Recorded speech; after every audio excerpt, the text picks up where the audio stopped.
Minnesota sports flowing in their veins. Mackey and Judd on Score North and ScoreNorth.com. Yeah, I think with Zach, it's really exciting because I see a lot of ability in him, and so you see a high ceiling, and a desire to work and get better, and so it's exciting to work with a guy like that, where you see all this potential down the road. Similar to how I felt about Tyler Conklin, 3-4 years ago. You want to see that development happen, and it's going to. And with Johnny, it's fun because he was in this system, so there's times where I'm leaning on him to tell me what he's feeling or seeing because he knows it better than I do. Yes, Judd's guy Johnny Munt is the straw that stirs the KOC offensive cocktail. I'm guessing the first one was Zach Davidson. Correct. Yeah. That he was talking about, followed by, Detective Johnny Munt, who sounds like he should be in a novel of some sort, the Johnny Munt novels. He's on the case. Yep. Yes. This is third book, Johnny Munt finds the rogue cornerback. This is Mackey and Judd, Reckless Speculation Thursday to all who celebrate. Which means we bring in our friend from the 5 Eyewitness News Sports Department, the Scoop Podcast. He is Darren Doogie Wolfson with inside information about your favorite Minnesota sports teams. What's going on, Doogs? Good morning, gentlemen. Happy Reckless Speculation Thursday. I'm doing okay. Have not taken my psychedelic drugs quite yet today, but I'm doing pretty darn well. Doogs of Earth is his new Instagram handle, I've heard. Doogs of Earth. Nice psychedelic drugs. That's fantastic. It's always hilarious when these blue collar, these Packers reporters, these blue collar sort of meat and potatoes guys try to ask Aaron Rodgers about his life now.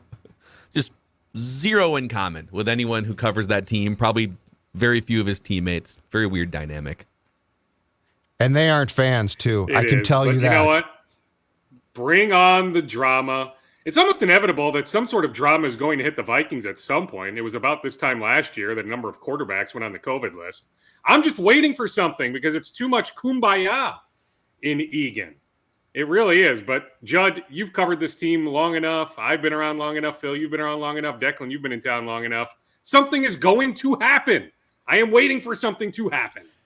It depends on what, though, because this team has been so drama-filled, right? Like, if a player gets arrested on Saturday night, is that, unless it's a star player, that's not drama because, we've seen that before. It almost needs to be, I feel like the Vikings invent new dramas, and those are when it's exciting. Beyond that, it's just oh, yeah, that's not surprising at all. So drama is defined, in my opinion, with the Vikings very differently from everyday dramas that exist in most people's lives. Sure. I understand where you're coming from. That's fair. And what I'm pointing to might be more so in the regular season, not necessarily right now, like the Irv Smith Jr. injury, right, where he'll be out. They're saying they hope he's back for September 11th. I don't necessarily know about that. After he missed all of last year, all of a sudden he's going to be back on the practice field early September, then be ready to play on September 11th. I'm not quite there yet.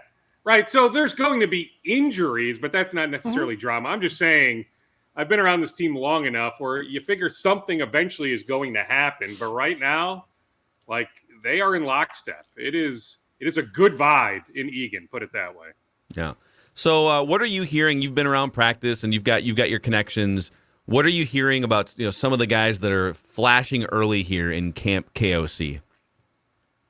Well, Christian Darrisaw left tackle. Remember a year ago, he was overcoming an injury situation. It was a rough, beginning to his career last year. Well, Christian Darrisaw is in a really good spot health-wise. He is off to a really good start in camp. Now, I get it. We're talking about 2 practices in full pads. What are we talking here on Thursday? They're off today on August 4th. We're talking what? Yep. 6 practices total so far. It might be off by 1, but it's not like, there's a whole lot of sample size to go off of. But I can tell you from the inside, somebody told me Christian Darrisaw performing very, very well early here in camp. Cam Bynum at the safety position, another name to keep an eye on, plus KJ Osborne. KJ Osborne has locked up that number 3 wide receiver job. There is no battle. The battle is thereafter. Does Albert Wilson somehow find his way onto the 53-man? I do think Amir Smith-Marset makes the 53-man. Does BC Johnson make the 53-man. But there is no battle for the number 3 wide receiver position. I think where I am at least curious to see what they do is tight end now, to go back to your point with Irv Smith out, Dukes, because of this. It was very clear in practice that the tight ends were used in the passing game quite a bit on Wednesday. And, they basically have a group of tight ends, despite what Kirk may say, that are geared towards blocking, which is absolutely fine. But Irv Smith was going to be the guy to catch passes. And I think we touched on this on Bonus Scoop on Wednesday as well. But, the decision that's going to have to be made is if Irv Smith might miss, let's say the first game, let's say the first 2 games, do you go out and look for a tight end who can catch? Because the guys in camp now, their strong suit is going to be blocking, which is absolutely fine. They are necessary, but I don't know if any of them even qualifies in the, let's say, Tyler Conklin territory at this point. Well, I will say I have heard good things about Zach Davidson, right? I mean, oftentimes guys take a leap that second year. You're no longer swimming after that rookie year. I talked to Zach the other day. He alluded to that. I saw Zach out at Woodbury High School a few weeks ago, training with Adam Thielen, with Alexander Madison, some other guys. He looked good then. I think Zach Davidson is off to a good start in camp. I can absolutely see Zach Davidson making the 53-man roster. Last year's number 5 pick, 5th round pick. I think it was a 5th round pick a year ago. So, I mean, that's another name to certainly keep an eye on. Now, Phil and Declan, I'll tell you guys, Declan, I guess you were part of the conversation on Wednesday. I told Judd on Wednesday, Phil, that, you look at the list of free agent tight ends, there's Jimmy Graham, Jared Cook, I believe, is still out there. Eric Ebron is certainly out there. If you're making a list of, the best free agent tight ends, Ebron would be somewhere near the top of that list, if not number 1 overall. I can tell you, as of less than 24 hours ago, the Vikings have not reached out to inquire about Eric Ebron. I'll continue to keep an eye on that situation. Judd, I hear you that eventually they could bring in somebody, but at least right now, there's no movement in that regard. Now, I know that this is a huge grain of salt here because, correct me if I'm wrong, Zach Davidson played Division II college football, right? Not FCS, but Division II college football. Yep. But he is 6'7" and had 15 touchdowns his redshirt junior year. So at 6'7" and a guy that, again, Division II, but in college had 15 touchdowns means he could be a red zone. Like, I'm not saying he scores 10 or 15 touchdowns in the NFL this year, but could he be a guy that you put out there in certain red zone situations and just throw a pass to the back of the end zone and put those 6'7" arms up in the air? Yeah, I could see that as a viable possibility for scoring points. Well, and he can run. Like, I don't know what his 40 time is, but there is some speed there. Heck, I noticed the other day walking off the practice field, Cousins with Davidson. It was a long chat as they walked all the way across. So there's some sort of bond already developing. That was among the questions I threw to Zach when I talked to him that day. I said, hey, what's the bond like with Kirk? I just saw you guys walking off the field together. He said they talk pretty regularly. Now, maybe Kirk does that with a bunch of second and third stringers here early in camp. Maybe they connect on a religious level. I'm not quite exactly sure what it is, but Zach did say he feels like he's got a pretty good, relationship already with the number 1 quarterback. So I'm just telling you, like, if I was projecting a 53-man roster right now, I'm telling you, Zach Davidson would be on my 53. Also, little reckless religious speculation right there. Right, I like that. Also, Davidson, an all-state punter and a punter at Central Missouri, too. So he's got some punting ability. So he might not have to be a red zone guy. He might be a coffin corner punter when you need one in the 20, okay? We got a punter. All right, Duke. So tight end, I'm genuinely not concerned about. I think that's going to be fine. Let's go to where I think there has to be some genuine discussion. 2 padded practices in, and I don't care because reckless speculation and Score North and our coverage, we pride ourselves on being ahead of the curve when it comes to real in-house problems with teams in this town, and this is a problem. Because we are the Buzz Factory. That's right. We are the Buzz Factory, which, by the way, is what teams do, too. Teams talk about these things as well. The film so far in the first 2 padded practices, which, by the way, you only have 11. So this is not like, well, you got 20 padded practices. This is not 1994. The film so far on the center position is as unkind as we speculated it might be. Badbury is regularly being trucked. Now, it depends on to what extent. Sometimes he's fully pushed back. Sometimes he sort of stumbles and comes back. But anyway, that's not good. And if it was, oh my God, Garrett Badbury was a Pro Bowler the last 2 years, and now he's struggling, I'd say, okay, who cares? But there's a large sample size here. More importantly, and this is something that you're going to see more of because it's where reckless speculation meets honest analysis, is we have gone from Austin Schlottman starting training camp as the backup center behind Badbury to Chris Reed being shifted from guard to the backup and Austin Schlottman now at backup guard. The point being is the Vikings are quietly hoping to make inroads on we might have a problem here. Have you heard, or are we on the precipice in your mind of calls being made to potential available centers, maybe even Phil Mackey's guy, JC Tretter? Well, I mean, he's the one. I mean, is there anybody else out there that's a legit viable option? Like it is JC Tretter. I'm not quite sure it's anyone else. Kwesi Adolfo-Mensah has history with JC from their time in Cleveland together. If the Vikings were going to make that move, I truly believe it would have been done already. I have not heard of any recent steam, the Vikings with JC Tretter. I will tell you, Judd, you're right. The film is the film. Badbury has struggled through the first 2 padded practices. I will tell you, though, that the plan all along was for Chris Reed to get center reps. Like I could have told you that many weeks ago. Doesn't mean that he's going to ultimately be the number 2 center. Maybe Schlottman makes the team. But I'm just telling you, the plan all along was for Chris Reed, who is better at guard. Like that's his spot, but you need to have some position flexibility as a backup offensive lineman. I'm just telling you, the plan all along was for Chris Reed to get looks this camp at the center position. So what you saw on Wednesday should not be all that surprising. But I look at that early portion of the schedule. Kenny Clark Packers, Jordan Davis, Philadelphia Eagles. Like those first 2 games, Garrett Badbury attempting to block those 2 guys would scare the you-know-what out of me if I were the Vikings. Heck, if you're a fan, it should scare the you-know-what out of you. So there is legit concern there. I'm not masking that.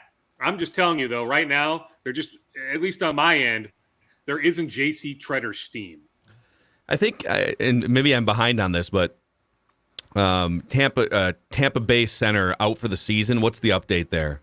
Because I think if JC Tretter has options to go and play for Tampa Bay and have Tom Brady's hands on the back of his keister for 4 or 5 months, or all due respect, Kirk Cousins. I mean, if there's a choice there, if you're JC Tretter, don't you go to Tampa? Yes, you do. I don't know what the update is. I believe, is it more down there in Tampa? I did see that he went down. I may not even have the name correct, but I did see that Tampa. Ryan Jensen. Okay. And he went down. Is it Ryan Jensen? Maybe I'm even guessing on that. But I did see that Tampa center went down with an injury a few days ago. And right after that, a lot of people said, okay, JC Tretter. Now, a few days later, Tretter is still out there. So I wonder if it's what we alluded to going back a handful of months when we thought about the possibility, hey, the Vikings should add JC Tretter. Is he healthy?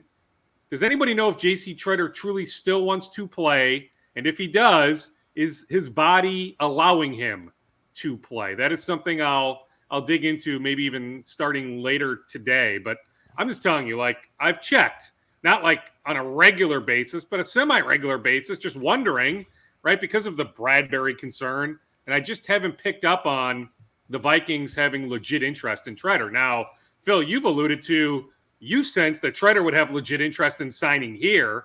Now, maybe that changes now with the Tampa situation, but that if the Vikings presented Tretter a contract offer, you could absolutely see him coming here to play. But I just don't think it's a two-sided, connection there right now. Maybe later, just like maybe later the Vikings add a tight end, but right now there isn't that Tretter steam. And it's been a couple months. My latest info is probably 2 months old here, and so I could do some digging too. But the last I had heard, Tretter is interested in playing, wants to play if he's going to play another year or two, wants to play for someone that has a chance to win some meaningful games.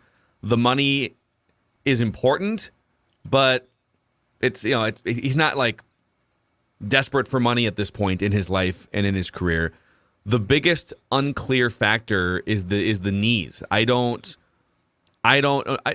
This is just educated speculation here, but it feels to me like teams are highly questionable about his health status and ability to, because it sounds like he basically didn't practice with the Browns last year, but he did get up for the bell for every game. And maybe, again, this is just my speculation, maybe teams are a little bit concerned that, man, we got another year into this thing. We need you to practice. We need you to be at training camp every day. So if you can't handle the workload with your knees and just integrating into a new offense and practicing, working with new teammates, then we can't sign you. So I don't know. That's kind of my latest info. I'll do some digging as well this week. Well, I'll continue. Just like you, I'll dig.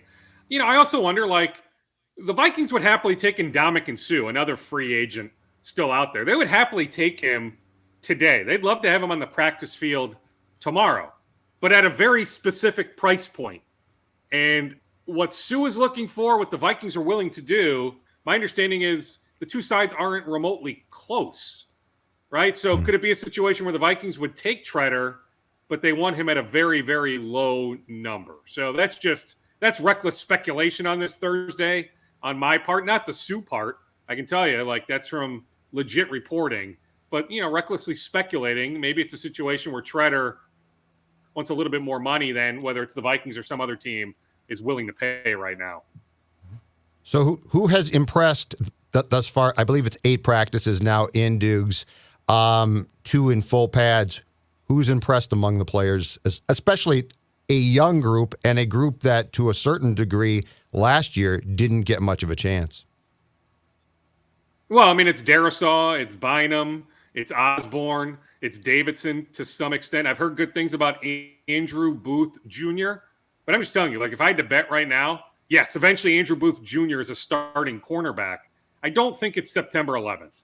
I think Cam Dantzler, who's also had his moments so far in camp, if I had to bet right now, Cam Dantzler is the opposite starting corner from Patrick Peterson, not Andrew Booth Jr. But, there's some feistiness there. He won't back down. There's a pretty cool personality there, too, with Andrew Booth Jr. Yeah, with Booth. He wants to be an actor when he's done playing. So he's got a lot of charisma, and that charisma shows up on the practice field. Yeah. He's very confident. He is very confident, which is fine. For that spot, it's good. Hey, before we jump into just emptying the scoop bag here, I think I know what the starting center's problem is, okay? And it's worked out well for Judd losing 40 pounds. But if you're a little bit light on the football field getting forklifted, it can be a problem. So, I don't know, maybe guys like Garrett should wait till after their career to go on a weight loss journey. But Judd, tell the audience how they can also lose weight. And, of course, once they do make that decision like I did, and now down 40 pounds and keeping it off. The suggestion here is Livia Weight Control Centers, which will do for you what it's done for me, which the most important thing and the easiest thing, the weight loss. But now, since I've lost that weight, I am keeping that weight off. And that is the biggest struggle in life. And I want you to join me now. Their Simple Start plan, it's only $59. That's right. Personalized and guided support online or in person, whichever is most convenient for you. Call 855-GO-LIVEA, Livia.com, LIVEA.com. If you're looking to trim those pounds and get back into those clothes, there is no better or easier way to do it. Livia.com. Reckless speculation. All right, Dukes, empty that scoop bag. What else you got for us today? Well, I know that Lament's name, the Brewers just designated for assignment, the former Padres pitcher who they just acquired in the Josh Hader trade. I know his name has come up before at Target Field. I just don't know, though. Let's say the Twins put the waiver claim in. To me, there's going to be a team above them, pecking order-wise, that also puts a waiver claim in because you would have him for 2023. He's arbitration eligible. So even if you're a team that's not in contention right now, you could add a guy that as recently as 2020 was really, really good. Yeah, he's had his hiccups since then, but you're looking for starting pitchers. Lament is fully capable. So I would think a team, even if you're not in contention, would put a waiver claim in. The money isn't ridiculous by any stretch, but I do know his name has come up before at Target Field. So I'll be curious to see if the Twins do indeed put a waiver claim in. I feel bad for Alex Kirilloff. He got another cortisone shot all-star break. So that's not the first cortisone shot he's gotten this year to ease pain with the wrist. He's already undergone one surgery last summer. I just wonder if at some point here, now maybe he can fight through the rest of this year, but is he looking at an even more serious wrist surgery at some point in the near future? Yeah. Like, so the wrist just hasn't gotten any better. He gets the cortisone shot mid-July, and now it's rearing its ugly head again 2 weeks later. Oh. Just to jump in here real quick. So I saw this from, this is an article from MLB.com that kind of explained a while back the options, that there's another procedure that could create some space in Kirilloff's wrist where the problem is, but it's a more invasive surgery and involves shortening his ulna altogether by breaking and cutting out a section of the bone. That would only come into play if things regress to where he was before the cortisone shot or the surgery. Boy, I mean, that doesn't sound, if that's the next option, hey, we're going to go in there and break part of your bone, and then, we're going to reattach some things and give you a bat in 6 months or something. I don't know, man.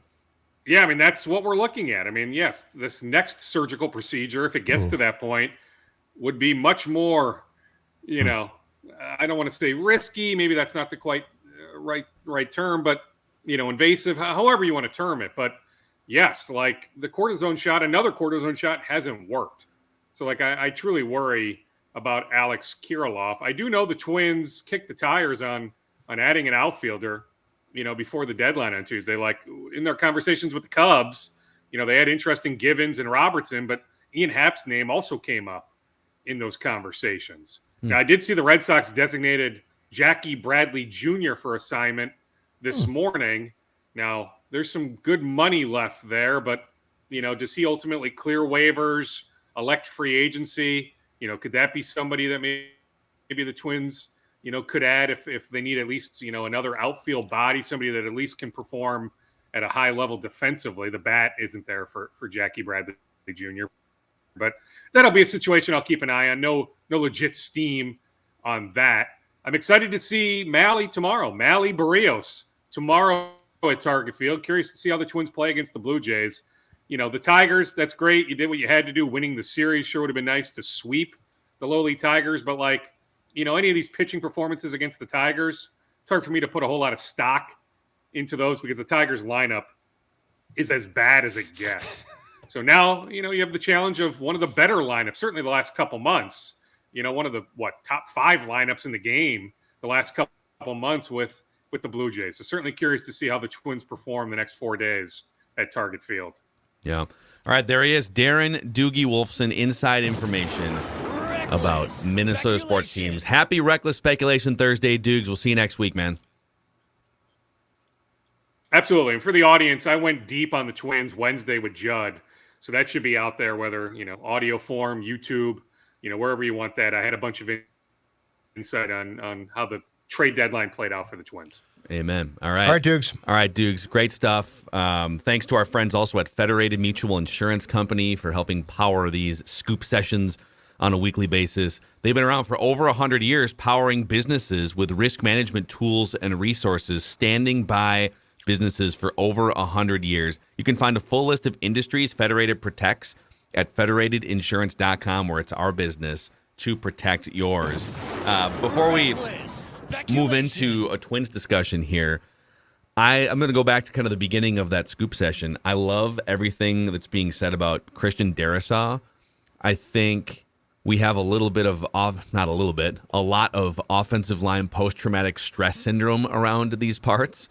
Mm-hmm. And we saw Matt Khalil fizzle out after a year and be a bust as a top 5 overall pick. And so I think there's been some very guarded, cautious optimism among Vikings fans when looking at Darrisaw that, let's see what happens here. Okay, he had the injury stuff last year, and then he didn't start for a few weeks, and it's been kind of, one foot in front of the other, but he played really well down the stretch. He's a massive human being. He was a first-round caliber talent at a premium position. And a lot of different people, and we're going to get into more of this on Purple Daily today too, are saying good things about his progression. So reason for offensive line optimism, maybe, even if the interior is still in major question. Yeah, and I think with Darrisaw, it got off on the wrong foot last year because he was basically drafted hurt, and then it was a prolonged process.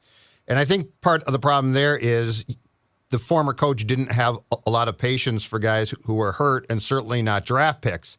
And so I think there was the perception of, is he dogging it? Is he trying to get back as soon as possible? Blah, blah, blah. And that turns into, and I think it's fair, questions among fans. But yeah, he definitely gives them a chance to, I think, be very solidified for an extended term here at the tackles. And we've discussed that before. That's incredibly important. But yeah, I feel like the part of the problem with Zim was when you are, questioning guys, benching guys, Dantzler, Darrisaw, go down that entire list, that it creates doubt among the fan base about, well, did Rick draft a dud? And the fact that Rick and Mike didn't get along about the draft picks hurt. So yeah, this is definitely a new era and process as far as I think just out of the gate of coverage you can't fill, perception of players. Yeah. Yep. So I still, God, man, it's not a shock to anyone that Garrett Badbury has looked pretty bad in the first couple padded practices.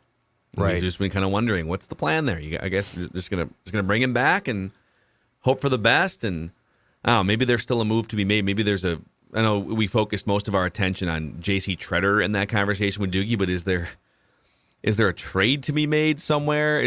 But that's the thing. It's not like there's just a bunch of starting caliber centers that are, riding the bench across the NFL. So. Hell no. No. And the problem too there is, so in Doog's, when Doog's brought up Ndamukong Suh, right?